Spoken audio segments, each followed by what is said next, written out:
ښځو په اړه د شیخ هیبت الله ځانګړی فرمان صادر شو. د اسلامي امارت مشر شیخ هیبت الله اخندزاده د ښځو د حقوق په اړه ځانګړی فرمان صادر کړی او د حکومت چارواکو او علماء کرامو ته هدایت کړی چې د ښځو د حقوق پر ځای کولو لپاره جدي اقدامات وکړي. د امیرالمؤمنین له دفتر څخه په خپور شوي دغه فرمان کې راغلی چې د نکاح پر مهال د بالغو ښځو رضایت ضروري دی او هیڅوک نشي کولی چې ښځې په جبر سره نکاح کولو ته مجبوري کړي. همداراز د فرمان له مخې په بدو کې د ښځو ورکولو بندیز هم لګېدلی او هم یې له کونډتوب وروسته د بلې نکاح لپاره ښځې د خپل اختیار څښتنه ګڼلي او له نوي خاوند څخه د مهر اخیستلو شرعي حق یادونه هم پکې شوې ده. په دغه فرمان کې د ښځو د میراث د سهم ورکولو همداراز د یو خاوند د څو متعدده ودونو لرونکو ته یې د شرعي حکم سره سم حقوق ورکول او عدل کولو امر کړی ده. د ښځو په اړه دغه فرمان کې له حج او اوقاف، اطلاعات و فرهنګ، سترې محکمې، والیانو، ولسوالانو څخه غوښتل شوي چې د دغه فرمان په تطبیق او پلي کولو کې هر اړخیزه همکاري وکړي. د ښځو په اړه په دغه فرمان کې راغلي دي: د اسلامي امارت د مشرتابه مقام ټول اړوندو مسؤلینو، علماء کرامو او قومي مشرانو ته هدایت کوي چې د ښځو د لاندې حقوقو پر ځای کولو لپاره جدي اقدامات وکړي. د نکاح پر مهال د بالغو ښځو رضایت ضروري ده، خو چې نکاح له کفر و سیال سره وي او د فتنې او فساد خطر پکې نه وي. هیڅوک ښځې په جبر او اکراه سره پر نکاح کولو نشي مجبورولی. ښځه مال نه بلکې اصیل او آزاد انسان دی. هیڅوک یې چاته د صلح په بدل کې یعنی په بدو کې نشي ورکولی.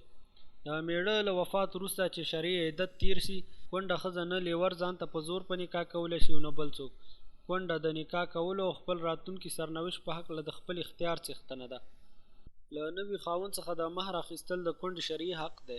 ښځه د میړه، اولاد، پلار او نورو خپلوانو په مالونو کې په فرضیت او عصبیت سره د میراث حق او ثابت سهم لري. هیڅوک یې له دغه حق څخه نشي بې برخې کولی. کوم څوک چې متعدد ودونه لري مکلف دي چې ټولو ښځو ته شرعي حکم سره سم حقوق ورکړي او ترمنځ یې عدل وکړي.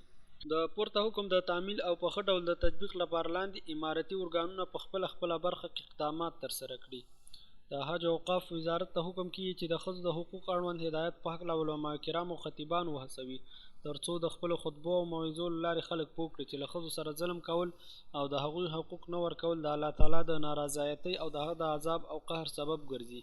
د اطلاعات و فرهنګ وزارت دې هم د خپلو وسایلو له لارې د ښځو د حقوق اړوند ترغیبي او ترهیبي ګټور مطالب په تحریري او صوتي بڼه په دوامداره توګه نشر ته وسپاري. د ګټورو رسایلو تکثیر او اشاعت ته د فن او د استعداد خاوندان وهڅوي. تر ممکنه برید د ځینې مهمې لنډې رسالې له خپلو وسایلو څخه په استفادې چاپوي ترڅو د ښځو شرعي حقوق په هکله د علماء کرامو توجه جلب، پوهاوی عام او روان ظلم مخنیوی اسانه سي.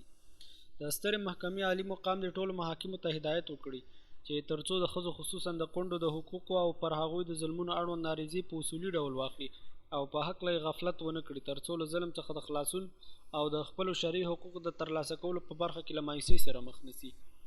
والیان او ولسوالان دي د یادو وزارتونو سترې محکمې سره دغه فرمان د تطبیق په برخه کې هر اړخیزه همکاري وکړي.